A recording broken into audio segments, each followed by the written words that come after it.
Hey guys, welcome back to our channel Gunavish vlogs. అందరైతే మంచిగా అనుకుంటున్నాను, నేనైతే మస్తు. ఇక ఇది వచ్చేసి మన రాఖీ రోజు వ్లాగ్ అనమాట. చాలా మంది ఫుల్ వీడియోస్ చేయండి అని అడుగుతున్నారు కదా, సో ఈ వీడియో అయితే మీకోసం. సరే కానీ చిన్న లైక్ ఇచ్చి సబ్స్క్రైబ్ అయితే అస్సలు మర్చిపోద్దు. ఇక రాఖీ కాబట్టి మేమైతే స్పెషల్గా ఒక ప్లేస్కి వెళ్ళబోతున్నాం. ఆ ప్లేస్ ఏదో చూసేయండి మీరే.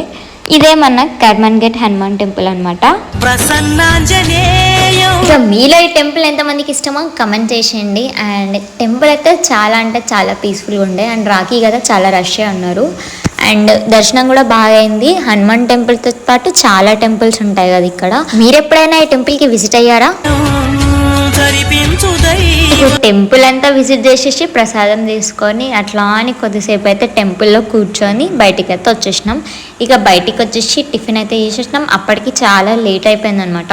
ఇంకా టిఫిన్ తిన్నాక ఇంటికి అయితే వచ్చేసినాం. అండ్ రాఖీ కాబట్టి మా క్షీరతల్లికి అయితే నేనైతే రాఖీ కట్టిన అనమాట. సో మీరు ఎట్లా రాఖీ సెలబ్రేట్ చేసుకున్నారు? ఇక రాఖీ కూడా మంచిగా కూర్చొని కట్టించుకుంది ఆమె కూడా. అసలు రాఖీ అయితే అసలు లేయలేదు. 3-4 డేస్ దాకా ఆమె హ్యాండ్కే ఉండే. అట్లని మంచిగా అనిపించింది అట్లా. ఇక అట్లా రాఖీ కట్టేసి ఇంకా మా ఆయన బ్లెస్సింగ్స్ అయితే తీసుకున్నా. ఏ ఫెస్టివల్కైనా హస్బెండ్ బ్లెస్సింగ్ చాలా ఇంపార్టెంట్ కాబట్టి మా ఆయన బ్లెస్సింగ్స్ అయితే తీసేసుకున్నా. ఇక ఇదంతా అయిపోయినాక రీల్స్ సెక్షన్ అయితే పెట్టుకున్నా. కొద్దిసేపు వీడియోస్ అయితే చేసిన.